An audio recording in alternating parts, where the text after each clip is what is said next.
দান করো। গাইবান্ধার পলাশবাড়ির ৪ নং বরিশাল ইউনিয়নের বরিশাল গ্রামের সন্তান আব্দুর রশিদ। দেশ স্বাধীনের পর বাবা মারা যান। এক সময়ের মঙ্গাখ্যাত উত্তরের এই জনপদে বছরে ৩ মাসের বেশি সময় প্রচন্ড অভাব দেখা দিত। Double million offer Walton fridge কিনে পেতে পারেন ২০ লক্ষ টাকা, রয়েছে কোটি কোটি টাকার নিশ্চিত উপহার। অভাবের শিকার অন্যান্য পরিবারগুলোর একটি।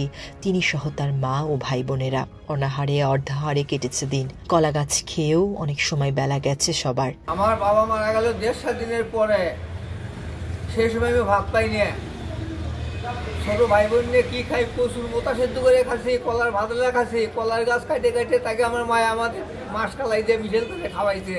এলাকার বড় ভাই জলিলের সহযোগিতায় ১৯৯৭ সালে কর্মের সন্ধানে ঢাকায় আসেন তিনি।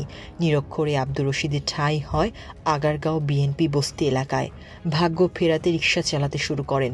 জীবন চলার পথে নানা বাধা বিপত্তির মুখোমুখি হতে হয়েছে তাকে।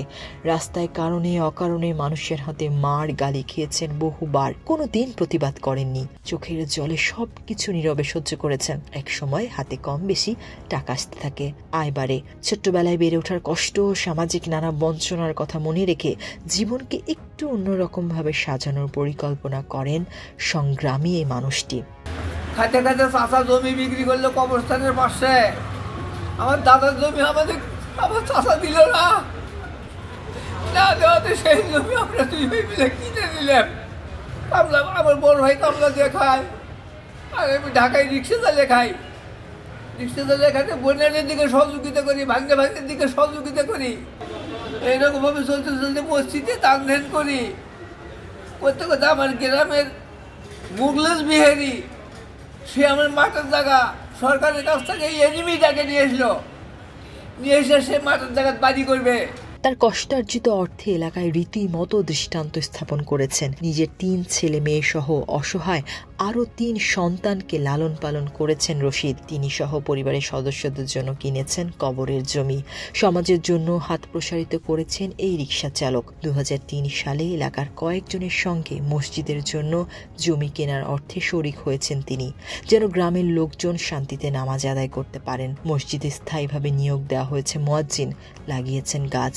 এসব কিছুর মধ্য দিয়ে রশিদ এখন স্থানীয় মানুষের কাছে বেশ পরিচিত। ভালো কাজের মধ্য দিয়ে অনন্য দৃষ্টান্ত স্থাপন করেছেন এই রিকশা চালক। তিনি এখন সমাজের আলোকিত মানুষের এক বড় উদাহরণ। ভবিষ্যতে যদি আল্লাহ হায়াতে বাঁচে রাখে, এলাকার জন্য, ইসলামের জন্য যদি আল্লাহ তৌফিক দেয়, তাহলে জানি আমি ইসলামের দিনের কাজ করতে পারি। রশিদের বয়স এখন প্রায় ৭০। রিকশা চালিয়ে বাড়িতে ঘর করেছেন, কিনেছেন জমিও। বড় ঘর দেখে মেয়েকে বিয়ে দিয়েছেন। 2 ছেলেকে আইএ পাশ করিয়েছেন। তারাও এখন কর্মমুখী। এখন আর তার পরিবারে কোনো অনটন নেই হতাশা। তবুও ঢাকা ছাড়তে রাজি নন তিনি। কাজ চালিয়ে যেতে চান আমৃত্যু। মানুষের জন্য কাজ করা আর ইসলাম প্রচার করা তার জীবনের শেষ ইচ্ছা। কোরআন প্রচারের মধ্য দিয়ে তিনি জীবনের প্রশান্তি খুঁজতে চান। এই আশা পূরণ না হওয়া পর্যন্ত কবরের ডাক না দিতে আল্লাহর কাছে ফরিয়াদ জানিয়েছেন তিনি। আমি জানি তোমার কোরআন প্রচারিত করতে পারি, সেই রকম আমার তৌফিক দান করে বলবো। তোমার কোরআন প্রচারিত না করা পর্যন্ত তুমি আমার কবরে ডাকতে না বলবো। তোমার দিনের কাজ করার মতো তৌফিক দান করো।